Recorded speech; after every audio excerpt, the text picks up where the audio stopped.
Құрметті оқушым, есептің берілгеніне қарайтын болсақ, жаңағыдай x квадрат тең модуль x-тің квадратына, сонда y тең модуль x-ке, бірақ шарт бойынша, y әрдайым 0-ден үлкен немесе оған тең болады. Сонда бұл жерде y квадрат қосылған 8y азайтылған 105 тең 0 деп алам.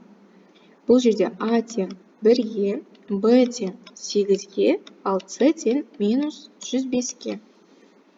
Б теоремасы бойынша 8 дегеніміз ол b бөлінген a тең 8. Ал 105 дегеніміз c бөлінген a, көбейтіндері. Енді көбейтіндісі 105 болатын, айырмасы 8 болатын сандар, бұл бізде 15 пен 7. Минус y1 тең минус 15, y2 7 деп алатын болса. Минус 15 қосылған 7 минус 8-ге тең. Яғни осы жердегі бойынша. Егер көбейтетін болса, минус 105-ке тең болады. Мына жерде минусы бар.